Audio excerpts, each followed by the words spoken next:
మహాగణుడు మహోన్నతుడు సర్వోన్నతుడు అయిన మా ప్రియ పరలోకపు తండ్రి, ఈ ఘనమైన శ్రేష్టమైన నామాన్ని బట్టి వేలాది వందనాలు చెల్లిస్తున్నాం. ఈ ఉదయకాల సమయంలో మరొక మారు మీ పాదాల చెంత చేరి శ్రేష్టమైన మీ యొక్క వాక్యముని ధ్యానించడానికి మీరు ఇచ్చిన మహాకృపను బట్టి వందనాలు. ప్రతిదినం వింటున్న మా శ్రోతలందరినీ దీవించండి, ఆశీర్వదించండి, బలపరచండి. ఈ వాక్యపు వెలుగులో మమ్మల్ని నడిపించండి, జీవాహారమునిచ్చి తృప్తిపరచుమని యేసయ్య పరిశుద్ధ నామంలో అడిగి వేడుకొనుచున్నాము తండ్రి, ఆమేన్. ప్రియులారా, అందరికీ వందనాలు. ఒక మాట మనం నేర్చుకుందాం. ఈ సంవత్సరపు చివరి కాలాల్లో, చివరి దినాల్లో, కొద్ది రోజుల్లో మనం నూతన సంవత్సరంలో ప్రవేశపడబోతున్నాం. వాక్యాన్ని మనం ధ్యానం చేద్దాం. ఎఫెసీ పత్రిక 5వ అధ్యాయం 15-16 వచనాల్లో, దినములు చెడ్డవి గనుక సమయమును పోనీయక సద్వినియోగము చేసుకొనుచు. ఈ మాట మనం చదువుతాం. దినములు చెడ్డవి. మనం ఎటు చూసినా ఏదో ఒక ప్రమాదం, ఏదో ఒక ఇబ్బంది, ఏదో ఒక భయంకరమైన పరిస్థితులు మనం చూస్తూ ఉన్నాం. మన చేతిలో ఉన్న సమయాన్ని పోనివ్వకుండా సమయాన్ని సద్వినియోగం చేసుకునొచ్చు. ఎవరిని అడిగినా కూడా సమయాన్ని సద్వినియోగం చేసుకునేవాడే జీవితంలో మరి మంచి ఉన్నతమైన స్థితికి వెళతారనే విషయాన్ని అనేక మంది సక్సెస్ స్టోరీల్లో మనం చూడవచ్చు. మనం మన జీవితాన్ని చివరి రోజుల్లో, అలాగే ప్రతిరోజు కూడా ప్రార్థనలో గడపడం ద్వారా మనం అద్భుతమైనటువంటి జీవితాన్ని మనం పొందవచ్చు. దేవుని యొక్క వాక్యంలో యేసుక్రీస్తు వారి గురించి మనం చూస్తే, ఆయన యొక్క ప్రార్థనా జీవితం 4 సువార్తల్లో కూడా అత్యద్భుతంగా రాయబడింది.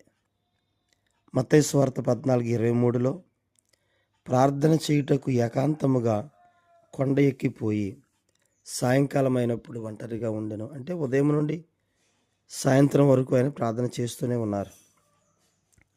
మార్కు సువార్త 6:46లో ఆయన వారిని వీడుకొలిపి ప్రార్థన చేయుటకు కొండకు వెళ్ళెను. లూకా సువార్త 6:12 అండి. ఆ దినముల యందు ఆయన ప్రార్థన చేయుటకు కొండకు వెళ్ళి దేవుని ప్రార్థించుట యందు రాత్రి గడిపెను. అంటే రాత్రంతా ప్రార్థన చేస్తూనే ఉన్నారు ఆయన. మార్కు సువార్త 1:35లో ఆయన పెందలకడనే లేచి ఇంకనూ చాలా చీకటి ఉండగానే అరణ్య ప్రదేశమునకు వెళ్ళి అక్కడ ప్రార్థన చేయుచుండెను. తెల్లవారుజాము ప్రార్థన. లూకా సువార్త 5:16లో ఆయన ప్రార్థన చేయుటకు అరణ్యములోనికి వెళ్ళుచుండెను. ఏకాంత వ్యక్తిగత ప్రార్థన. అలాగే లూకా సువార్త 22:39లో తరువాత ఆయన బయలుదేరి తన వాడుక చొప్పున ఒలీవల కొండకు వెళ్ళగా శిష్యులు ఆయన వెంట వెళ్ళిరి. ఆయన ప్రార్థన చేయడానికి వెళ్ళడం అనేది, ఒలీవల కొండకు వెళ్ళడం అనేది వాడుక ప్రకారం. కాబట్టి యేసుక్రీస్తు యొక్క ప్రార్థన జీవితం మనకు మాదిరి. ఖాళీ సమయం దొరికితే ఎక్కువ సమయం దేవునిలో ప్రార్థిస్తే శోధనల్లో ప్రవేశించుకున్నట్లు మెలకువగా ఉండి ప్రార్థన చేయడని చెబుతున్నాడు ఆయన.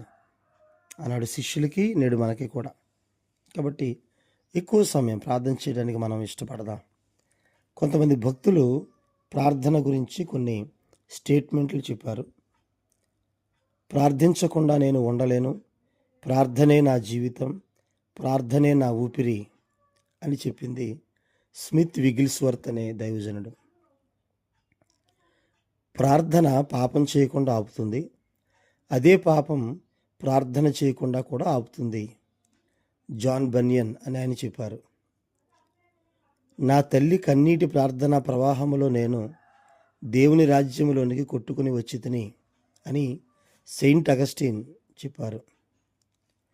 లోకమంతా ఎదురు తిరిగినా, పిశాచాలన్నీ చుట్టుముట్టినా నేను మోకాళ్ళ నుండి లేవను అన్న గొప్ప ప్రార్థనా పరుడు, పరిశుద్ధాత్మతో నింపబడిన వారు చార్లెస్ జీ ఫిన్నీ.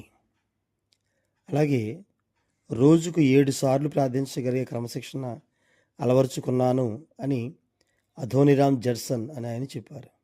కాబట్టి ప్రార్థన చేద్దాం, ప్రార్థనలో మనం ఎక్కువ సమయం ప్రార్థనలో గడిపి శోధనల నుండి మనం తప్పించబడదాం.